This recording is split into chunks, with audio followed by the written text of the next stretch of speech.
Number 10, Bloodstorm. Now, Storm is already mistress of the elements, so quite powerful and quite interesting. But what happens when she becomes a vampire? Now, this has happened briefly in main continuity, but in the Mutant X universe, it became a permanent change. The Mutant X comic series was published from 1998 to 2001, and as mentioned, it saw a very different Storm. This was after she was bitten by Dracula. Here, she was not saved, but instead became a full-fledged creature of the night. She, of course, had vows not to kill, so she had the vampire dilemma, which she solved by hiring some of her former teammates to let her drink from them, like Kitty Pryde. She would eventually leave the X-Men and join a team called the Six. She also turns Gambit into a vampire, even though she warns him he'll regret it, and he does. Spoilers. Listen when people warn you. Bloodstorm became a breakout character of this series. Number 9, New Sun Gambit. Speaking of Gambit, let's take a look at one of his alternate versions. This is New Sun Gambit, and he hails from Earth 9921. Gambit actually has enormous power potential that was quashed by Mr. Sinister in the main continuity, but that continuity is not all. In this other universe, he was trained to use his abilities even before he had them, and then when this was combined with his full potential and a mystic ceremony,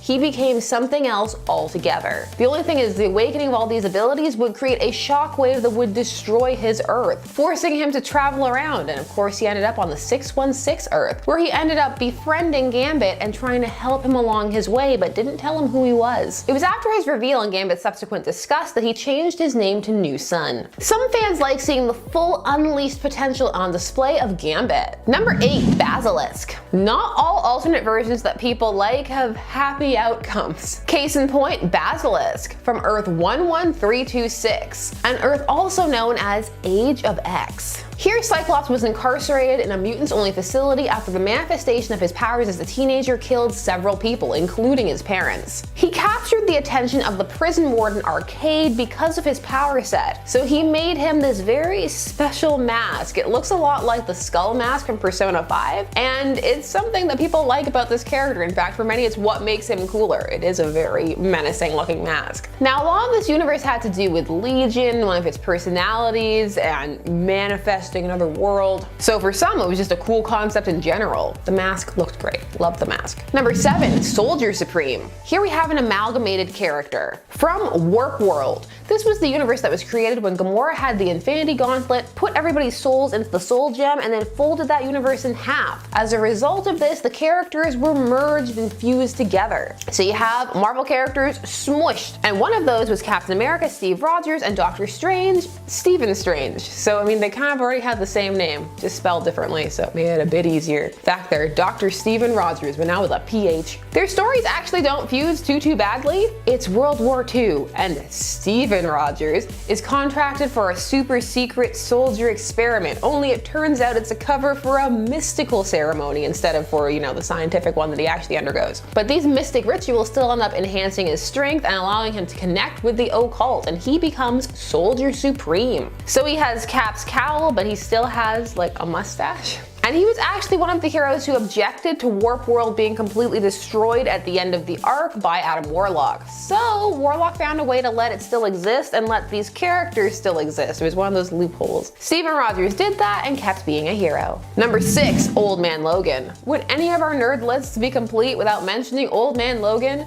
Yes, they would, but it just keeps coming up. It's a staple here on Top 10 Nerd. Well, this story is one of the most popular alternate universe stories out there, and it has a famously gross confrontation between the Hulk and Wolverine, or Logan, because he's not Wolverine anymore in this story. Here we have a grizzled old man Logan fighting his way across a supervillain-controlled America, trying to keep his claws sheathed after what he did, which, spoilers, was somehow managing to kill most of the X-Men. This was because he fell for an illusion created by Mysterio. This is a must-read for many fans and a fave Wolverine story for others. Number 5, X-Apes. The X-Men are monkeys, or rather apes. This, funnily enough, spawned off of the Marvel Zombies universe and event. Basically, they're trying anything. That event was just so popular. This did not turn out to be quite the hit that was, but I mean, few things can. But this universe still has its fans. Actually, everybody in this universe are apes or monkeys or animals of some kind. So really, if you enjoy this concept, it's just the whole universe, and you have people like the Ape Avengers and Dr. Octopus. It's made for a certain type of pun-loving individual. It's a bit niche, but for some it sparks joy. Number 4, which breed? For this we have to go for Neil Gaiman of Sandman fame's 1602 Marvel Comics contribution. It is also an alternate universe story. In this universe, the Marvel universe is all happening by Elizabethan times, 1602. Their mutants exist, but they are known as witch breed. This is because they are thought to be the spawn of demons or witches.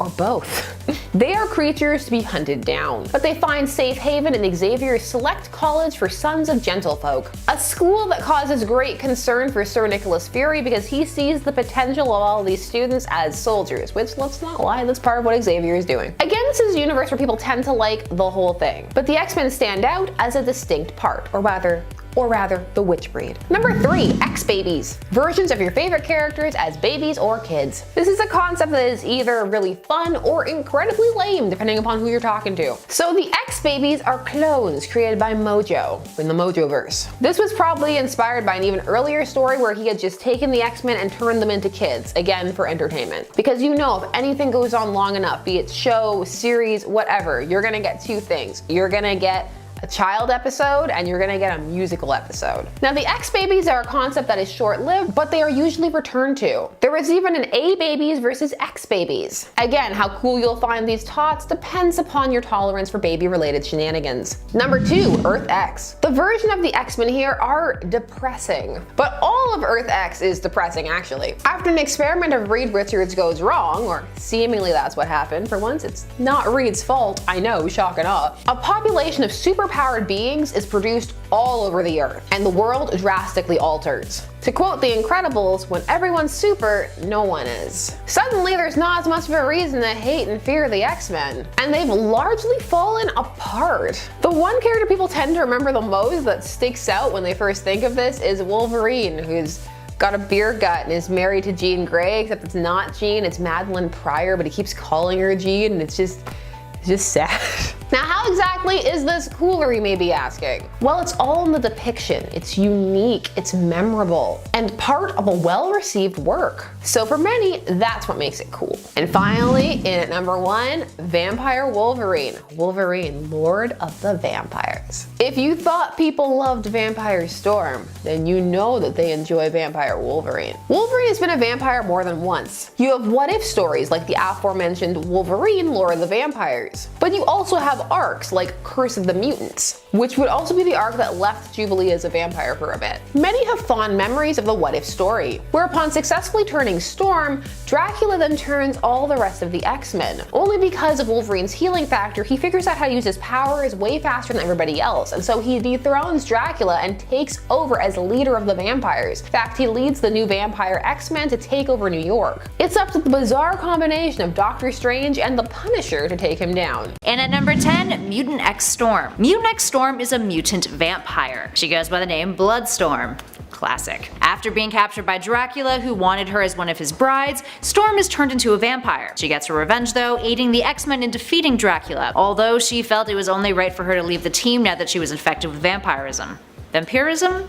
Vampirism. And you know, bloodlust and what have you. Kinda would be problematic if you're trying to work on a team and you just keep trying to bite your peers. Imagine that wouldn't go over well. Later on, she would cross paths with Gambit, who pleaded with her to turn him into a vampire. So she agreed and she sired him, something that he would later resent her for in the long run. Moving on to number 9, Dark Claw. Dark Claw is the amalgamation of Batman and Wolverine from the Amalgam universe. So why is he scary and not just like totally freaking awesome? Well, just look at him. Debuting back in 1966, this character was a meta-mutant detective whose origin story is a combination between the two iconic characters' own beginnings. Logan Wayne witnessed his parents' murders as a child. When he grew up, he would join the Air Force and eventually was transferred to the Weapon X program. This is where he gains his Wolverine abilities, his adamantium-laced skeleton and a supercharged increase in strength. Deemed a failure by those conducting the Weapon X program, he ended up going back home to New Gotham City and became Dark Claw. roaming the streets as a vigilante fighting crime. And at number 8, Storm Phoenix. Coming at you from What If Volume 2 Issue 79, this alternate version of Storm is a version that had the power of the Phoenix rather than Jean Grey. The Phoenix Force possesses her after a mission in space with the X-Men. When she comes back to Earth, she ends up creating a worldwide organization to protect the environment. Seems noble, right? But you know, she takes a little too far. Instead of it just being a regular altruistic organization, Storm openly harms those opposed to her ideals, suspending them in animation up in the Earth's atmosphere,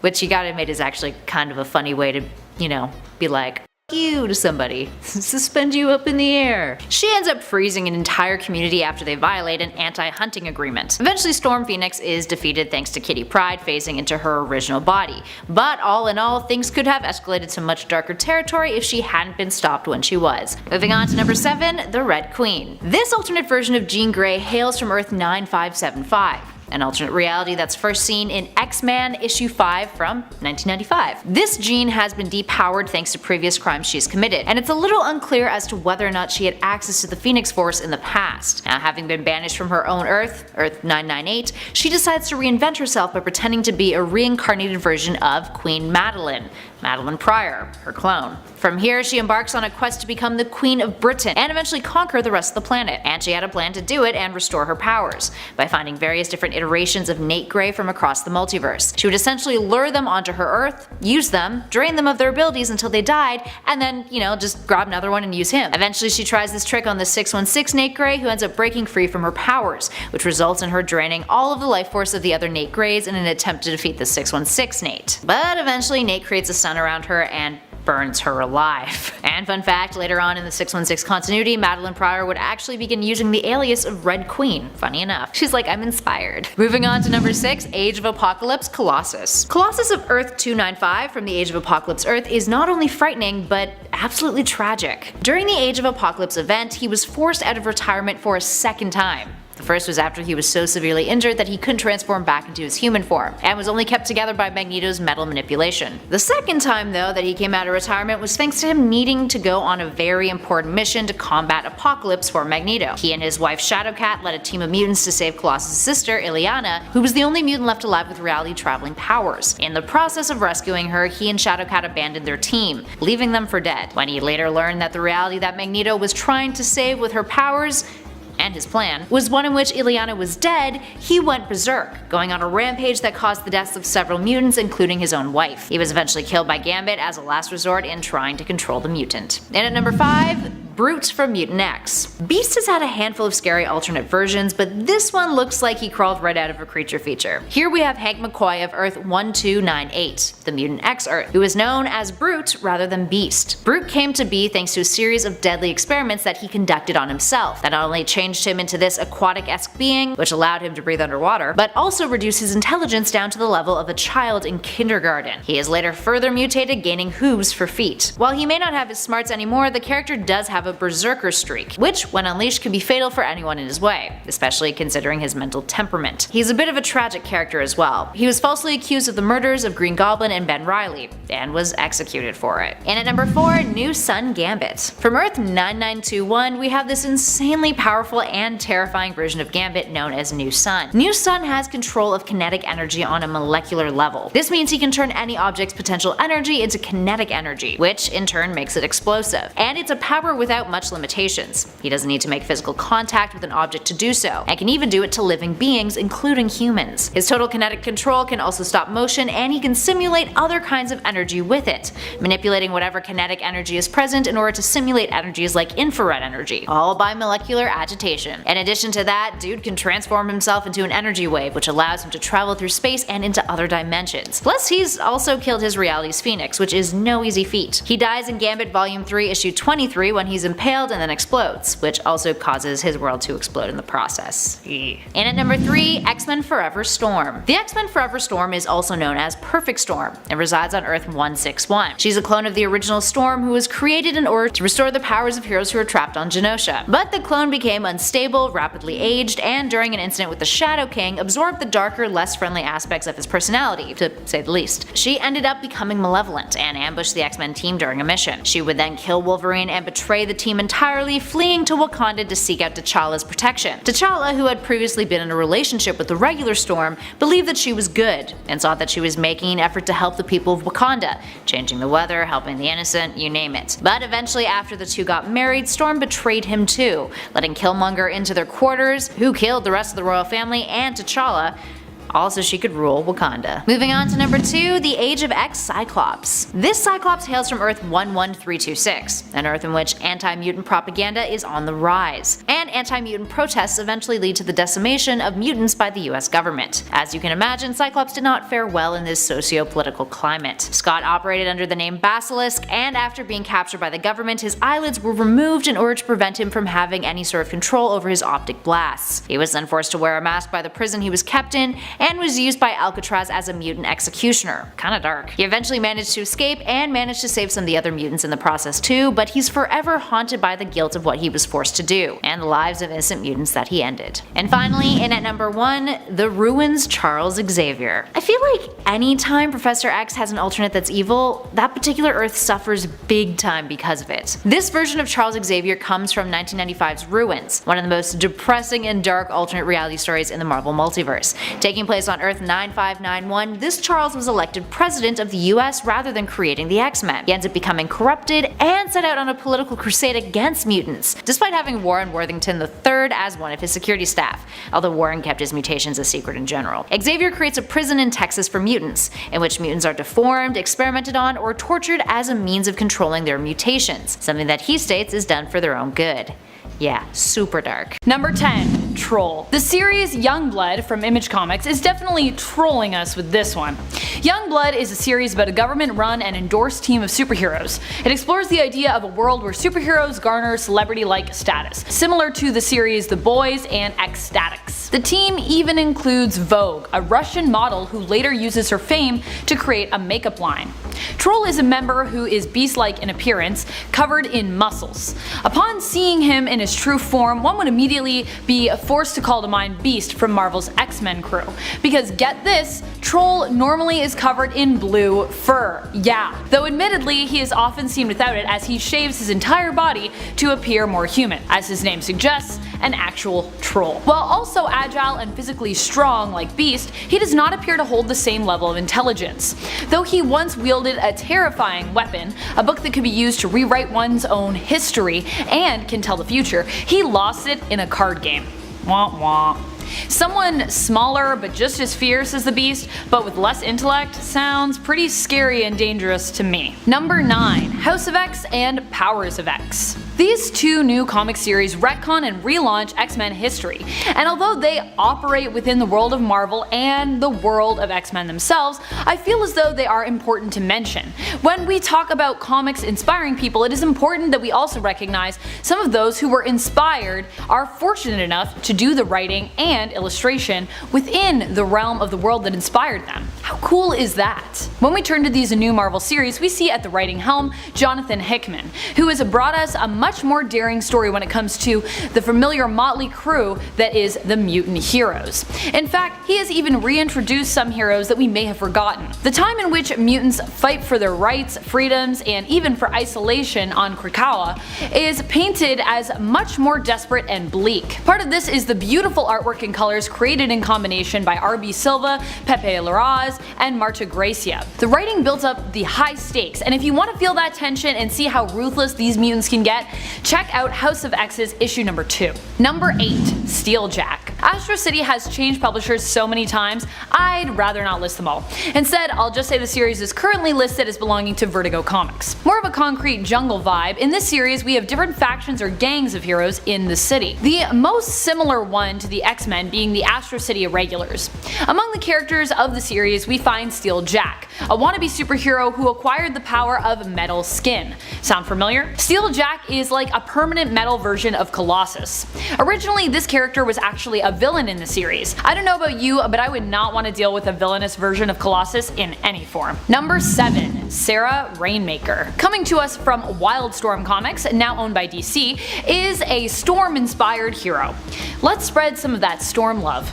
In the Gen 13 series, Sarah Rainmaker is introduced as one of a group of Gen active teens, think mutants, who are invited to participate in government testing. The group is kept in a prison-like testing facility before they escape. Sounds like some creepy X-Men gone wrong scenario where they get successfully rounded up by the government. Sarah Rainmaker's abilities allow her to control weather, only so far as air and water, though she can also fly and create lightning. So we're looking at a character who isn't quite on Storm's power level, but definitely has similar abilities. Other interesting facts are that Sarah Rainmaker identifies as a lesbian, and that her character was originally introduced as a member of the Native American Apache tribe. Number 6. Allison Hargreaves. Coming to us from Dark Horse's Umbrella Academy comic series, which now also has a Netflix show, we have Allison Hargreaves, also known as the Rumor. This story is definitely a much stranger and darker one than X-Men, in terms of the moods and vibes, and was written and created by Gerard Way, lead singer of My Chemical Romance. This connection is a little more loose than some of the others, especially if we are looking for a huge correlation in appearance. However, when it comes to powers and personality, the connection is a strong one, as Allison resembles that of another famed X-Men and Avenger, and one of my favorite superheroes, Scarlet Witch. That is to say, Allison's powers are that she can alter reality, not using chaos magic per se, but by using the phrase, "I heard a rumor." Anything spoken after those words by her that is untrue ultimately becomes true. Scarlet Witch has also famously spoken aloud some of her changes to reality, only to have them come true, though her wishes are not as connected to the need to speak as Allison's are. Beyond that, Allison is also prone to fits of hysteria and emotional outbursts, echoing that of Wanda's struggle with her emotions and her mental health. Number 5. Toyo Harada. One could compare Toyo Harada of Valiant Comics' Harbinger series to Professor Charles Xavier, save that he is evil. Toyo is one of the most powerful psionics in the world. Again, psionics are kinda like mutants. His powers echo that of Professor X, namely that he is an insanely powerful telepath who also has the ability to control minds, but who also possesses the powers of telekinesis. His goal is to recruit others with superpowers and take over the world so that he can protect it and guide humans into the next step towards their evolution. Yeah, spooky. Number 4. Ripclaw. A combination of Warpath and Wolverine, Ripclaw comes to us from Image Comics' Cyberforce team and series. His origin story resembles a horror story and echoes some of Wolverine's origins, which, let's be honest, all of Wolverine's origin story are pretty much terrifying in and of themselves. Namely, when Ripclaw's mystical Apache powers garnered him some attention from the Cyberdata Corporation, they used him to do their bidding as their agent, after brainwashing him and giving him cybernetic enhancements. Ripclaw is also a member of the Native American Apache tribe, like X-Men's Warpath, and oddly enough, also like our number 7, Sarah Rainmaker. He was granted mystic abilities by the spirits of his ancestors to take on animal-like abilities, similar but different than Warpath's Apache shaman spirit abilities, which he used to defeat the demon bear. His long black hair and red accents on his outfit also leave him looking similar to Warpath. Number 3. Silver Banshee. What happens when DC maybe gets a little inspiration from Marvel's X-Men member Banshee? We get Silver Banshee, who I actually think is an even cooler character. These two characters are similar in name and abilities only though. Both have supersonic deafening abilities, though Banshee tends to operate on the lower frequency, while Silver Banshee is perceived as operating on a higher frequency. And her sonic death cry is more deadly. If she can see you and knows your name and you hear her, you are dead. Though their names are also quite similar, Silver Banshee is known for being a villain in the DC world, where Banshee, though controlled by villains before, is usually a good guy. While Banshee is also male, while Silver Banshee is female, he did have a daughter who also had similar powers, who went by the name of Siren, before taking up her father's old mantle, Banshee. Though she has never explicitly been an X-Men member, she was one of the original X-Force members. Number 2. Psyblade. Also coming to us from the Cyberforce crew, we have Psyblade, who looks very similar to X-Men's Psylocke. Although Psyblade's powers are described as being electromagnetic, while Psylocke's are described as being telekinetic, the fact remains that both can use their powers to create weapons, with which they use to fight. While Psyblade is known for her electromagnetic daggers, Psylocke is more famously known for her telekinetic katana, among other weapons. And if you don't think there is some kind of crazy connection between these two heroes, then just look at them side by side. I mean, it's hard to ignore the visual similarities here. And while Psylocke's origin story is pretty frightening, I mean, so is Psyblade's, so ugh. Number 1. Lobo. Lobo actually comes to us from DC, and is stated as being created in an attempt to poke fun at violent and gritty heroes, like Wolverine. What? So there you go. One could argue that he is an even more violent rendition of Logan, as Lobo was also inspired by Marvel's Punisher. He is fond of cigars just like Wolverine and shares some abilities, namely that he is known for being super durable and possesses accelerating healing abilities. He also has a heightened sense of smell, which he often uses as a bounty hunter to help track his bounties. Oddly enough, Image and Marvel have even created parodies of him. A parody of a parody. Wow. Go figure. And at number 10, Angel of Earth 311. This version of Angel, known as Werner, appears on Earth 311, the Marvel 1602 universe in which all of the Marvel characters exist in the year 1602. Mutants are referred to as witch breed, and the Catholic Church considers them to be devil worshippers hunting them down. Generally, if a witch breed could pass as a human, the Inquisitor Enrique, the alternative Magneto on this Earth, would let them survive, with the intention of having them join his brotherhood of those who will inherit the Earth. That is actually the name of his brotherhood. Werner had special garments that his mother had made him that hid his wings, but eventually he was found out and fled. The Inquisition, though, threatened that if he did not return, they would kill his mother. So he obeyed, yet they killed her anyway. He was tied up in chains, set to be burned at the stake. That's where the frightful part of his story ends, luckily, with him eventually being rescued and saved from death by the equivalents of Jean Grey, Cyclops, and Iceman. Speaking of Cyclops, though, in at number 9, Cyclops of Earth 200524. This version of Cyclops is gross rather than scary. Hailing from Earth 200524 from the comics, this Cyclops has an eye infection, and the results ain't pretty to say the least. That's pretty much his whole shtick. The comics are parody comics. Like what, but like what?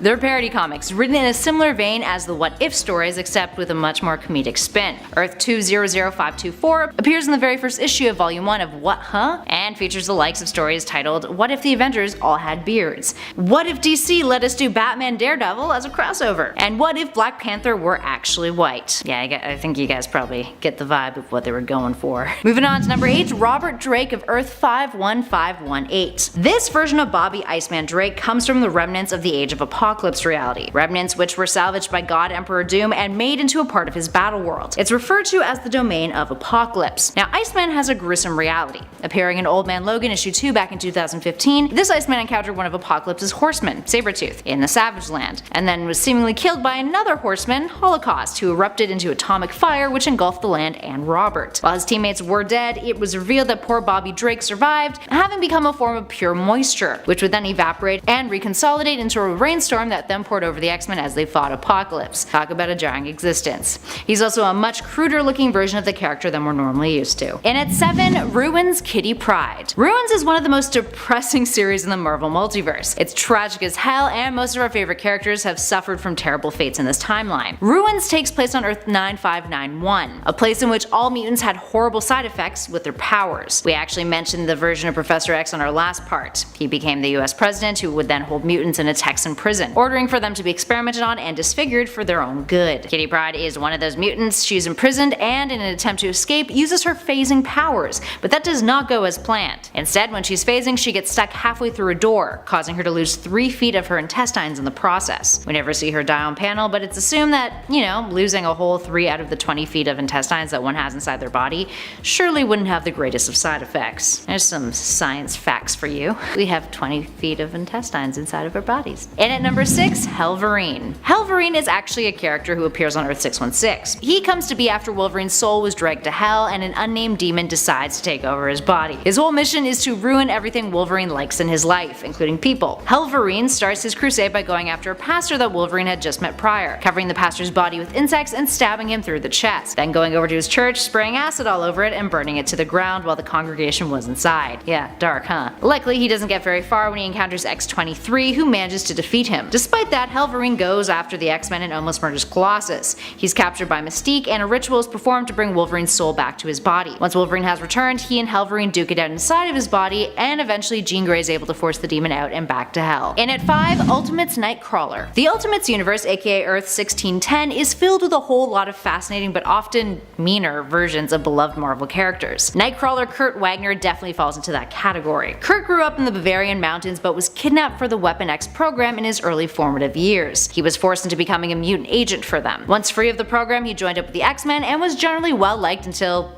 well, he turned out to be a total dick. After he befriended Colossus, the Metal Mutant came out to him telling Kurt that he was gay. Turns out the Ultimates version of Kurt is a bit of a homophobe and was disgusted by Colossus, telling him that he was dead to him. He eventually grew very lonely and then kidnapped his crush, Dazzler, who at the time was dating Angel, all as a scheme to manipulate her to love him instead. The X-Men had to go after him to rescue Dazzler, and Xavier had to put Kurt into a coma in order to rehabilitate him. And at number 4, The Fallen from Earth 1298. We've got another alternative Warren Worthington III on our list, this time from the Mutant X reality. Now on this Earth, Warren has a very different transformation into one of Apocalypse's horsemen. Rather than being Archangel, he became something referred to as the Fallen. No longer did he have his angelic wings. Instead, his skin became incredibly pale and his wings became bat-like, and he was able to breathe fire. Warren, thanks to this transformation, becomes completely conflicted, eventually giving in to all of his dark urges, turning against his allies and becoming completely cruel and merciless. It even got to the point that no one trusted him anymore, friend or foe. Moving on to number 3, Charles Xavier from Earth 20329. This Xavier comes from an Earth that's referred to as the steampunk god world, in which the world is ruled by mutant gods. Which seems pretty neat, until this Charles Xavier comes along and he's totally evil and then takes mental control over all of the mutant gods. Xavier was unsatisfied with the gods who ruled over them, so he began to manipulate Storm. He made the gods slaughter millions of innocent people and cause natural disasters like droughts, which made the people of Earth rise up and fight against them, including the version of this Earth's Magneto named Magnus. Together, Xavier and Magnus created the secret island of Utopia, a haven of science and technology for mortals. At some point he reveals the truth, freeing the gods from his control, but later would be killed by Magnus because of it. And at number 2, Nazi X-Men. Here we have an Earth, Earth 597, in which the X-Men are Nazis, all thanks to the Nazis winning World War II. They subsequently took over the world. The X-Men here are called the Reichmen, and consist of Banshee, Storm, Havoc, Psylocke, and Rogue. It is an Earth that appears in Excalibur Weird War 3, Volume 1, Issue 1 from 1990, where the Nazi universe begins to slip into the 616 universe. The Excalibur team end up having to fight against them along with Herr Xavier, a German version of Professor X who resembles Joseph Mengele, one of the real-life Nazi scientists who was known for his cruel experiments on Jewish prisoners in Holocaust camps. Xavier creates mutants through horrible genetic experiments, including the Reichmen, so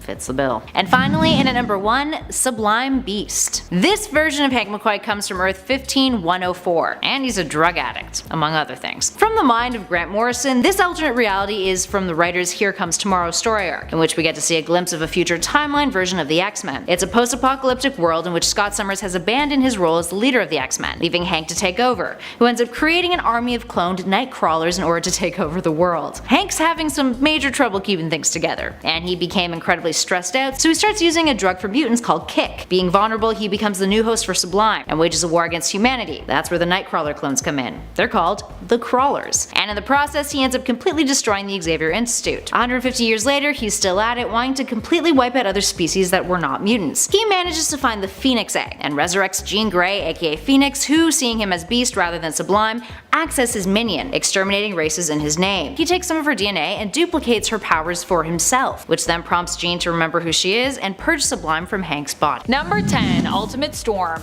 While Storm is considered an Omega level mutant and is also the queen of mutant Mars currently in the Ultimate universe, she isn't quite as powerful. Here, Storm still has her weather manipulation mutant powers, but she also doesn't seem to have immunity to them, and they aren't quite as powerful as her 616 version.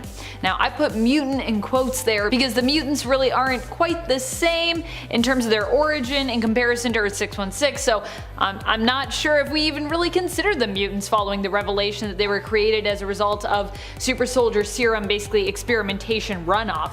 Storm in the Ultimate universe of Earth 1610 can use her powers to influence the weather by commanding meteorological energy patterns. However, this doesn't mean that she herself is immune to their effects. She can potentially electrocute herself, catch fire, or even catch a cold just from being out in the rain too long, which aren't really symptoms that 616 Storm seems to be vulnerable to. She is still, however, a skilled and agile thief in this universe. Number 9, Queen of Asgard. Storm and Thor have always been a fan favorite ship for many comic book readers and lovers of the Marvel Universe. Why? Well, because they both have weather-based powers, and a lot of people see the God of Thunder as the perfect match for Aurora, goddess and commander of lightning. Though, I do think they both also have thunder and lightning powers themselves individually. A lot of people are like, Thor is like thunder, Storm is lightning. I'm pretty sure they can do both of those things. Still, these two have been shipped for a while, but we haven't gotten a ton of payoff when it comes to prominent alternate realities where they end up together.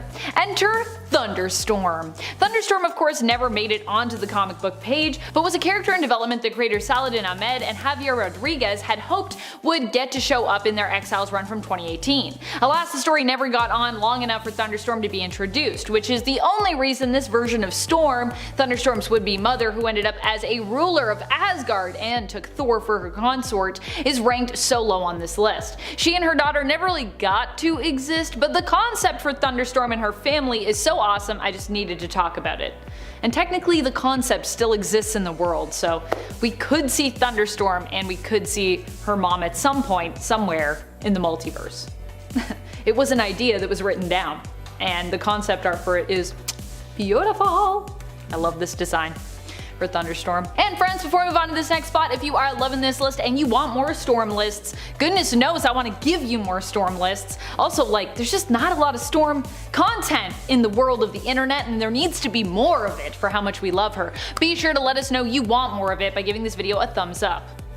Also comment below and tell me about how much you love Storm. Number 8. Storm, War to Come. It's the final countdown for this version of Storm. Here in the Millennial Vision's short story X-Men War to Come, which apparently takes place on the alternate Earth of 1033, Storm is one of the final remaining X-Men who must fight against an all-powerful Magneto, currently in Rogue's body. This all happened after Magneto learned he only had a few months to live. This prompted him to attack, creating an all-out battle that would decide the future of mutant kind. Storm was gravely injured in that fight but survived. Storm's pain, however, was what inspired Rogue to give it her all in defeating Magneto. She absorbed his powers but also much of his mind and memories. As powerful as Magneto's consciousness was, he was able to overtake Rogue's body. Only Storm, Wolverine, and Nightcrawler remain on this Earth to stop him during a final stand in the Savage Lands. We don't know how that went, but we can assume it went well because Storm was among the 3 that survived, so sounds like it's gonna go well to me. Storm, Wolverine, and Nightcrawler also sounds like a good OP team. Number 7. Mangaverse. There are kind of a couple different versions of Storm when it comes to the Mangaverse, but the one that I like the best is the one who is an all-powerful witch. She is not only a mutant but also a powerful magic user here who was once in a powerful coven with Amanda Sefton. While Amanda Sefton became obsessed with dark magic and corrupted by it ultimately, Storm would go on to join the X-Men. One day, however, she would be forced to face her past as the electromagnetic demon Magnus, once summoned to Earth by Sefton, returned, requiring Storm to take action. This version of Storm, which we see in Marvel Mangaverse X-Men, is also a leader of the X-Men. Which honestly, Storm should be leader of the X-Men. She's a badass, alright? Actually, I can't believe, I feel like that's only happened a few times in the comics, and how disappointing. How disappointing. Number 6. Zombie Storm. Storm in the Earth Z alternate universe of Earth 2149 was actually pretty powerful and capable. Before becoming a zombie, she was one of the few remaining superheroes left alive. She is initially approached by Magneto along with the other X-Men to join him and help save the world. She also is one of the few who makes it onto the S.H.I.E.L.D. helicarrier, where Nick Fury debriefs them on the apocalyptic situation and calls for a cease of hostilities between all villains and heroes, as you know, right now they need all the help they can get to save the Earth from the zombie invasion. Eventually Storm would become a zombie, but even then it is implied that she made it through till at least the zombie Galacti showed up. And let's be honest, not a lot of zombies made it past that point, so if you make it to that point, to me, you're doing pretty good as a zombie in Marvel Zombies. Number 5. Wind Rider. This version of Storm is a hero who survives in the Age of Apocalypse alternate Earth of 295. Here Storm goes on to become enhanced by celestial technology, granting her precognitive powers. She initially takes up the name Wind Rider in this reality and builds up her own nation, attempting to protect her people there from Apocalypse. Despite being captured and defeated by Apocalypse, Wind Rider manages to withstand his mistreatment of her and even resist the telepathic probing of Shadow King. It's pretty crazy, because Shadow King is pretty powerful. She summons a storm using her powers that is so great it creates a huge power outage, thereby giving her the window she needs to escape. Aurora here is given the name Storm by Apocalypse, but later on takes up the codename Aurora Diaz. Number 4. Bloodstorm. Bloodstorm is an alternate version of Aurora Monroe, who was also once known as Storm. She was a member of the X-Men up until she was taken by Dracula, who intended to make her one of his vampire brides. While he succeeded in turning her into a vampire here, she proved too strong for him to control, and she ultimately overthrew and defeated him. Later on, Storm would also face Dracula again in a final showdown, where she would succeed in killing him. Her powers are those of Storm of Earth 616, the main continuity, but in addition to that, she's also a vampire. As such, she can use her powers to turn others into her thralls, make them do her bidding, as she did with Kitty Pryde, who had previously tried to kill her old friend and mentor. Kitty was very much like, no vampires, I don't like it. She also possesses all the skills Storm normally has when it comes to her thievery skills, and presumably some of her fighting skills as well. As a vampire, Bloodstorm also possesses superhuman strength, speed, durability, and shapeshifting powers.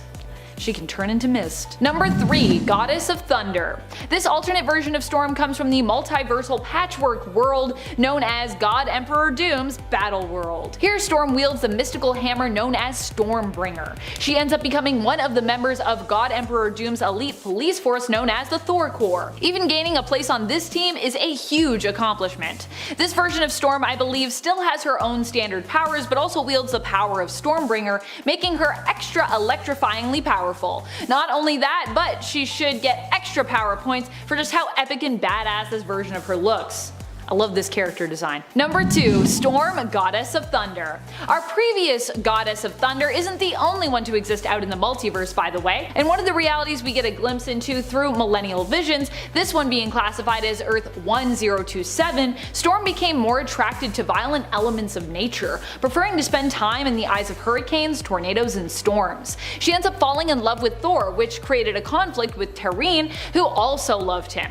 Thor would ultimately be forced to kill Terrine as she was driven mad by Loki's mischievous magic and, well, attacked. As such, Storm would inherit Terrine's hammer and become known as the Goddess of Thunder. Number 1. Storm Phoenix. This version of Storm appeared in the What If story, What If Storm Had the Power of Phoenix. It was featured in issue 79 of the first volume of What If from 1989. Here Storm ends up as the Phoenix instead of Jean, after she creates a tornado to save the shuttle she and her fellow X-Men are as it hurtles down towards Earth from outer space. The real Storm, like Jean, ended up gravely injured and basically comatose, kept in a pod under the sea, while the Phoenix took her place, becoming a sort of an imprint of her and itself melded together, the Storm Phoenix. The Storm Phoenix was all powerful, but while Aurora was fair, just, and compassionate as a person, the Storm Phoenix eventually became cold as ice and cruel to those who disobeyed her laws while she ruled over Earth. Initially, life was basically like a paradise, but as her punishments became more and more unforgiving, the world slowly became a hell where those punished and those even in the vicinity were killed by vicious storms that the Storm Phoenix would unleash on them. Eventually, Storm Phoenix would be defeated. While it's vague how this happened, it is implied that multiple warheads had to be deployed to blow her up, or at the very least just to scare her off. So she is gone, but also it took a lot. Because Storm Phoenix. Number 10. Deadly Genesis. We can talk about different X-Men and mutant teams here, but I'd also like to touch on some of the rosters as well that you may have forgotten about. This one might be due to selective memory loss, or it could just be because you haven't read the story yet. We are talking here about the X-Men Deadly Genesis limited series, which revealed the next team sent into Krakoa after the X-Men team we know went missing. This team wasn't necessarily a bad one at all. In fact, all of these mutants are kinda super powerful, but they were all basically introduced in this short series, which didn't really help to make us care as much about them as we could have.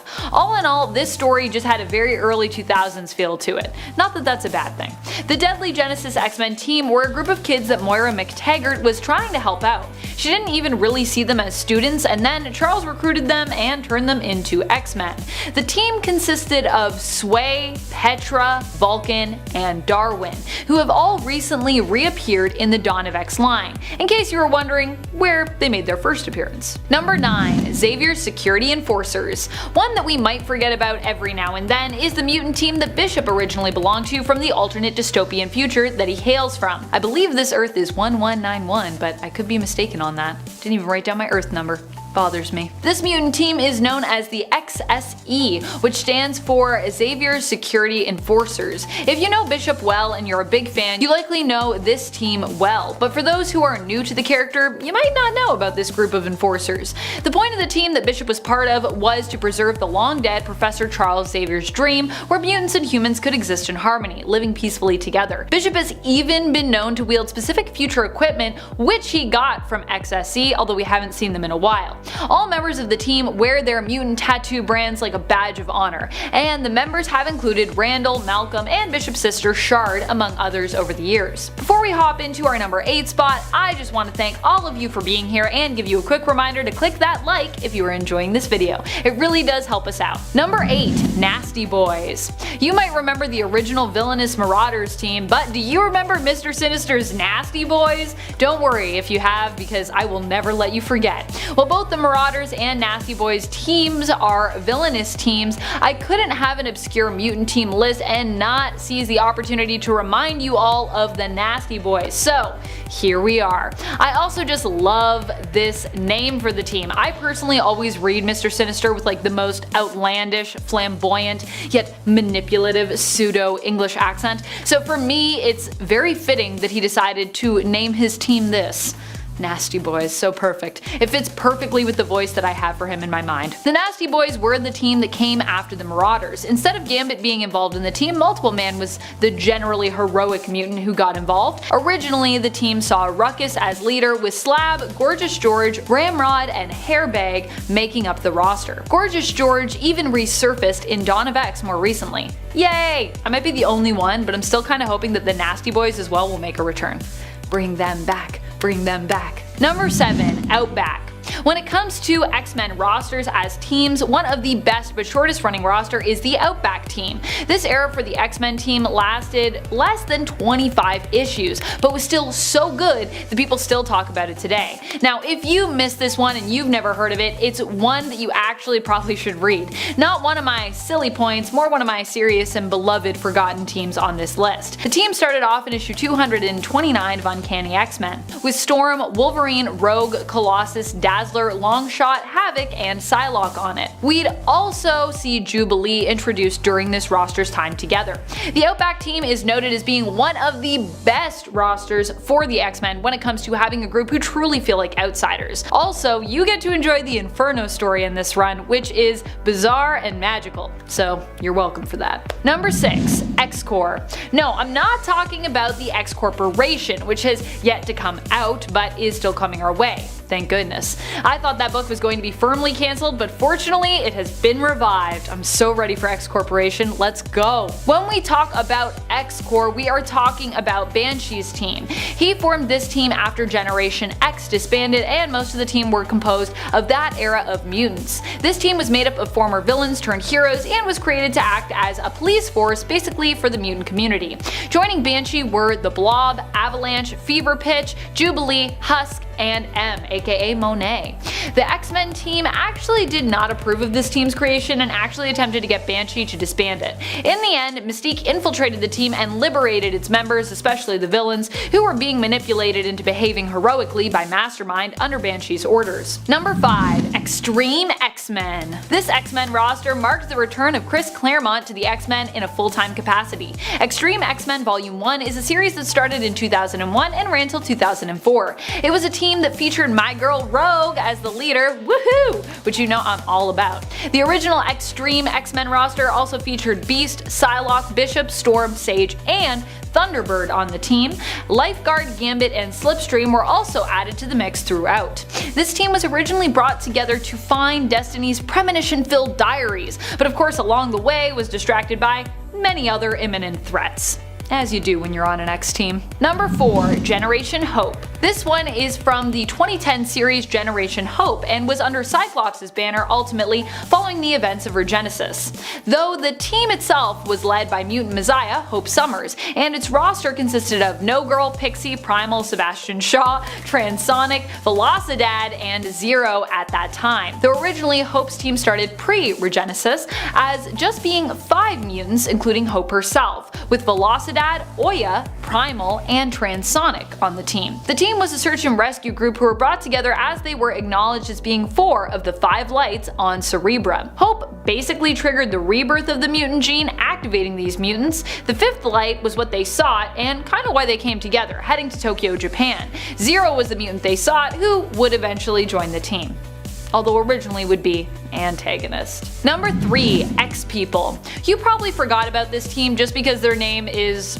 well, super forgettable, but they are actually from a very memorable alternate universe, the MC2, or also known as Alternate Earth 982. This Earth is the home of the beloved Mayday Parker, aka Spider-Girl, now known as Spider-Woman.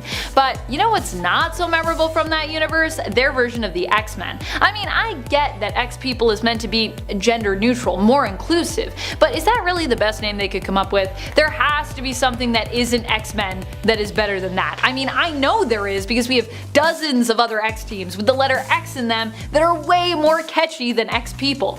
Because of the Earth it is set in, X-People is a team of originally younger mutants who are now older and taking on the role of leaders, mentors, and teachers. Actually, here Jubilee is the team leader, with her core team roster including Simeon, Angry Eagle, Torque, and Spanner. Number 2, Factor 3. Factor 3? That sounds like some kind of toothpaste. This is another villainous team composed of mutants but led by an alien known as Mutant Master. You might not remember it because it was only around for a few issues and also first appeared way early on in X-Men issue 28 back in 1967. This team popped up a few times and would often force mutants into doing their bidding, often mind-controlling Banshee to attempt to kidnap or help kidnap Professor X. What a wacky time it was. Fortunately, in issue 39, Factor 3 was defeated for good and hasn't bothered the X-Men since. So we haven't seen them for a really long time. Number 1, Lightning Force. This X-Men team comes to us admittedly from an alternate reality, which might be why you've never heard of it before. But once you learn about them, you'll likely wish they had remained forgotten. Lightning Force is an X-Men team that we come across in the Exiles, who themselves belong to Earth 597. They are basically the alternate Excalibur team from their reality, a reality where the Axis won World War II. Think you know where we're going with this. Their roster is almost as surprising as the whole idea for this team. We have Herr Xavier, who helped to create the team through experimenting on them. Yikes. And leading the team we have Hauptmann England, aka Captain Britain, with Magon, aka Gloriana, Shadowcat, and Nightcrawler. Also, if you were wondering, yes, Kitty Pryde is still Jewish in this reality, which yeah, makes her character's history here pretty dark. Number 10, All-Female X-Men. Oddly enough, this book didn't do as hot as expected despite the fact that it was an awesome powerhouse team composed of all ladies. This team was first introduced in 2013's X-Men series in issue number 1 as one of the main X-Men teams, and the series was part of the Marvel Now event. The team featured Kitty Pryde, Rogue, Rachel Summers, Jubilee, and Psylocke, with Storm as the leader. This team was the first in the history of the X-Men to be an all-female team with its own book. So while it was not a commercial success, it's still an important part of X-Men history to be noted for sure. Number 9, Chuck Austin's Uncanny X-Men. At least I kind of hope you've never heard of this one, because if you have, you probably just forgot about it after years of trying, and now I'm traumatizing you by bringing it back up. This is the team that featured Stacy X. Yeah. I like Stacy X, but I can also see why her character and this run were super problematic. Austin's run on Uncanny X-Men began in issue 410 and ran till issue 443. The problem here wasn't so much to do with the members of the team as the subject matter. Many people feel that Austin's run was hypersexual, and he also gave us the revelation that Nightcrawler's dad was Azazel, which honestly isn't that terrible, but then he also gave us the weird Draco storyline with the X-Men versus the Neophem, which was something. It was a time. All in, this was definitely a controversial run, especially considering the relationship between Husk and Angel. The team was made up of Archangel, Beast, Iceman, Nightcrawler, Stacy X, Wolverine, and Professor X himself to start, but it would later on feature Husk, Polaris, Northstar, Juggernaut, and Havoc. Before we move on to this next spot, just a quick little reminder to click that like button if you haven't already, it really does help us out. Number 8, Children of the Atom.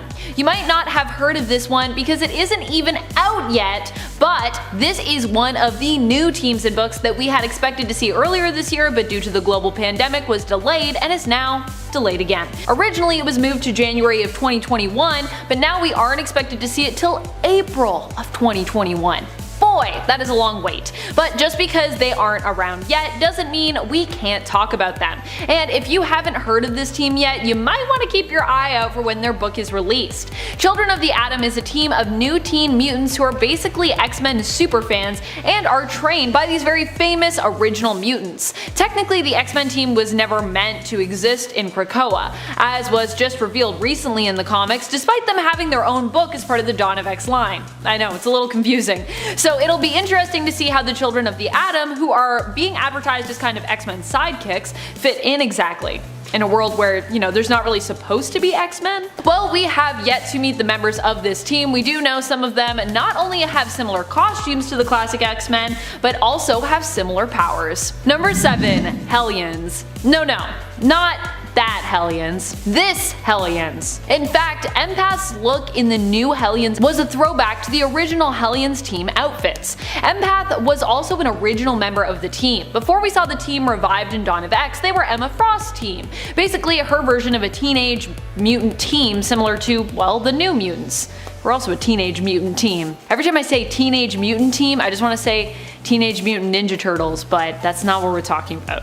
Although they are also a teenage mutant team. In comparison to the new Hellions, these Hellions were not as crazy, but were somewhat troublemakers, who had an ongoing, sometimes friendly rivalry with the New Mutants themselves. The team consisted of Empath, Beef, Bevatron, Cat's Eye, Roulette, Taro, Thunderbird, Jetstream, and Firestart. The team was first introduced in New Mutants issue number 16 in the 1980s and was disbanded in 2009 in the comics after most of them were basically slaughtered, victims of a surprise attack. The team has returned since, but the new Hellions team only shares one member of the original roster, Empath. Number 6, X Corporation. Many people may have forgotten the existence of X Corporation since the organization was destroyed and became defunct back in the early 2000s, but they are coming back, so it's a pretty good time to remind everyone of their existence. Reminder, X Corp is still a thing. This actually just happened in the comics during the Empire event when we saw for certain that Xavier had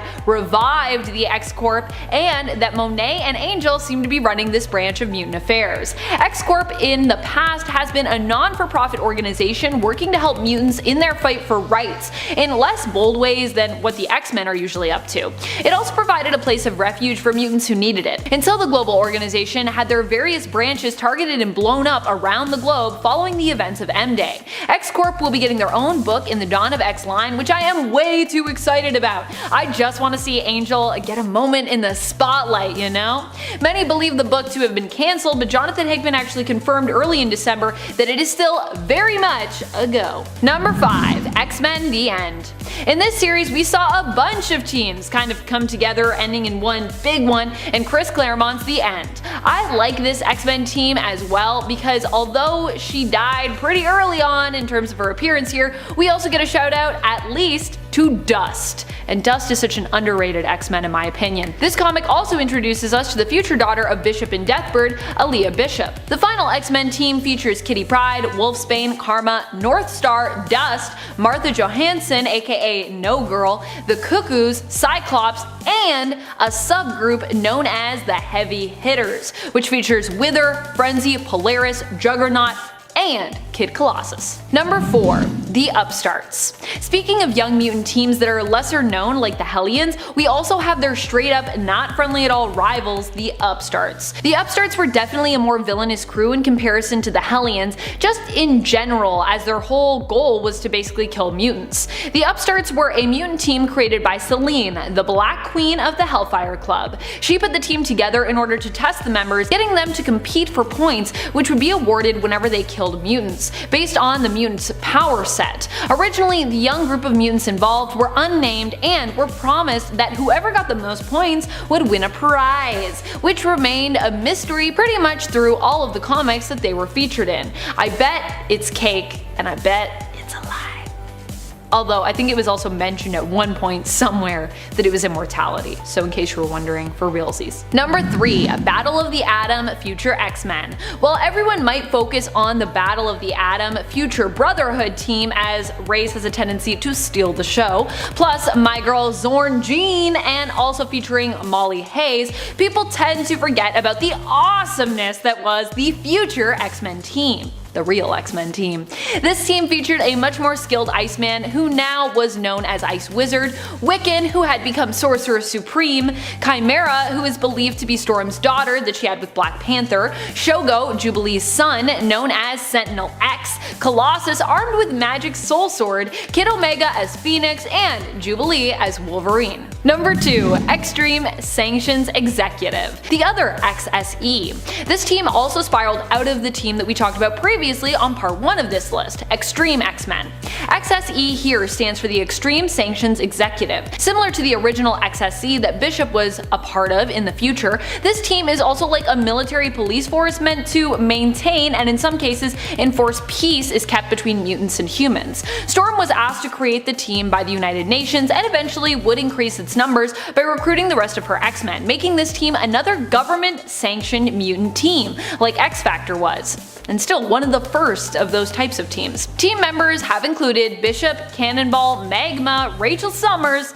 is on every team, I love it, Psylocke, Rogue, Sage, Wolverine, X-23, and Gambit. Number 1. X-Animals. If you're an intense X-Men fan, you may be familiar with Mojo's X-Babies, but are you familiar with his other attempts at recreating or recasting Marvel's 616 X-Men after they were believed dead? One such team that attempted to step in was the X-Animals. This was a team of, well, animals, who each took on the role of a different mutant member of the X-Men.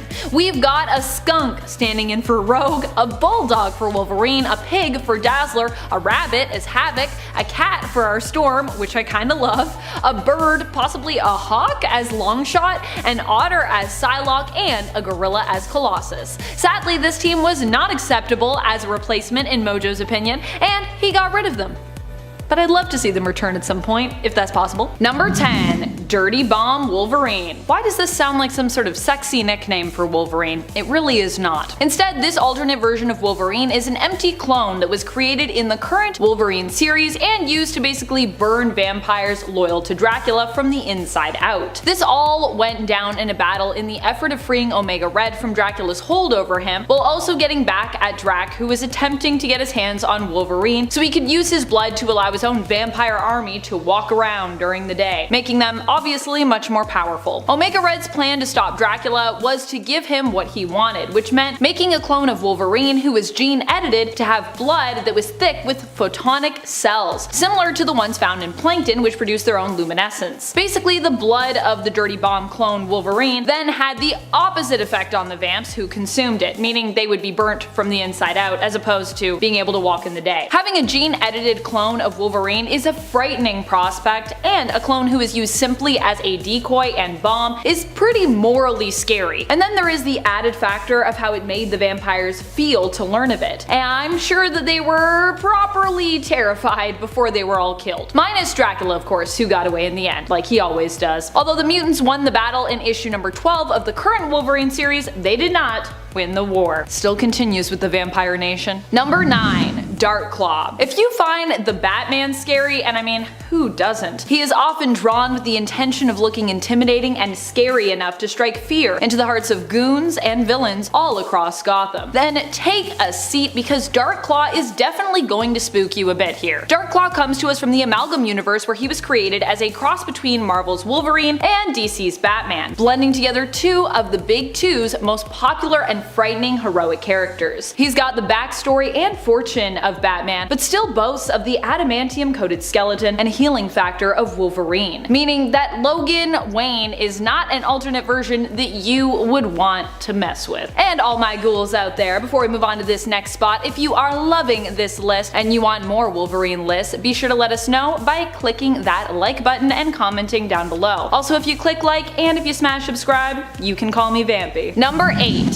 Phoenix. One of the most terrifying versions of Wolverine in terms of what he could be capable of has to be the Wolverine from the alternate future, where Thor ends up as All-Father and Loki wipes out all of humanity, just to make his brother suffer, of course. In this dystopian future, Wolverine himself ends up being chosen to become the new host for the Phoenix Force after his own death. Phoenix Logan was obviously capable of many different insane feats due to him being imbued with, well, the Phoenix Force, even managing to save Loki from the Celestials. Pretty impressive. However, Phoenix Wolverine would prove to be not quite as scary when facing a future version of Doom, who obliterated him. But Logan, being imbued with the power of the Phoenix Force, meant that he could resurrect, and in order to ensure that Doom would be defeated this time around, he sacrificed himself to empower All-Father Thor's weapon Mjolnir in the continued battle. Also, that would be the one really powerful Mjolnir. It's like Mjolnir with the Phoenix Force. That's crazy. Number 7. Akahiro. Sure, Daken is a character all his own, but I also counted a clone that was used as a dirty bomb against vampires, so I feel like if I do that, it would be really insulting if we did not talk about Akahiro. Daken was an alternate version of Wolverine during Dark Reign, where Norman Osborn basically took over in the comics, where he forged the organization Hammer and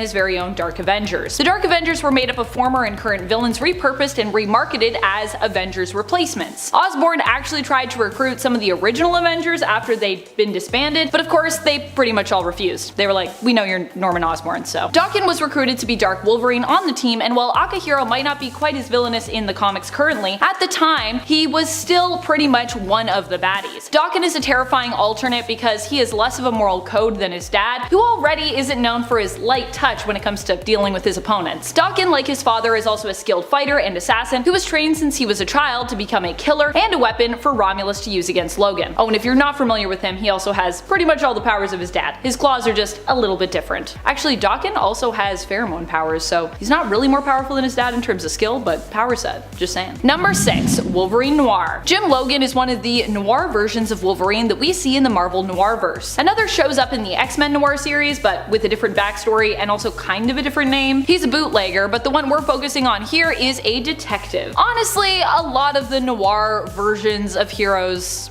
are detectives. But back then in the stories, everyone was a detective, so I'm fine with it. Either way, I personally think that narrative fits Wolverine's power set just a little bit better, being a skilled tracker himself. Jim in Wolverine Noir is part of Logan and Logan, a detective agency that boasts that they're the best there is at what we do. The whole look of the series is very creepy, very noir, and it also draws a lot on the backstory of Wolverine given to us in his origin series, where we learn of how he was mistreated as a boy, his relation to Dog, and his childhood love and friend Rose. In this version of the story, Logan's father is a very religious preacher who often forces young Jim to sit and listen to his sermons while he rehearses them. Number 5. Old Man Logan. Definitely one of the scariest alternate versions of Wolverine out there when it comes to the reality in which he resides. Old Man Logan hails from the alternate reality of Earth 807-128. In this reality, it was Wolverine himself who was responsible for the death of the X-Men, as he was tricked by Mysterio into slaughtering all of them when the villains took over and ended up finally winning the day. Flash forward to the future, where Wolverine is old and he doesn't go by that codename anymore because,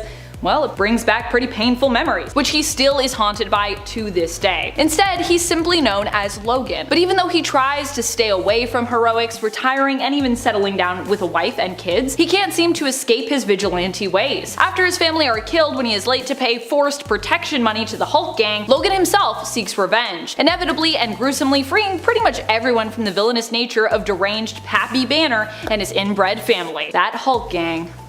Oh boy. Number 4. Cancer vs. Wolverine. We don't know that much about Cancer vs. Wolverine, who hails from the Earth of 10011, but we do know, like many others who hail from this reality, Wolverine here is horrifying to behold, and he is part of the X-Men, spelt E-X-Men. In the Cancerverse, death was completely eradicated, which you might think would bring about a sort of paradise in the cosmos, but instead this change had, well, the opposite effect, mutating everything into one big horror show. Turns out death wasn't quite as bad as we all thought, and that life, left unchecked, is actually horrifying. Who would have guessed? Number 3. X-24. In the film Logan, X-24 was an even more deadly clone than X-23. This was a clone version of Wolverine genetically engineered to be as powerful as Wolverine in his prime, perhaps even more so, and who was much more easy to control and manipulate. Not as free thinking and just more of a straight up berserker. So basically like Wolverine without any of his moral code at all, or any inhibitions. This made X-24 the perfect weapon to be used against Wolverine himself and escapee Laura, aka X-23. It took a lot to take down X-24, and his perceived strength and ruthlessness in the film made him a terrifying nemesis to watch. I don't know about you, but I got so anxious every time he showed up on screen in that initial watch through of Logan.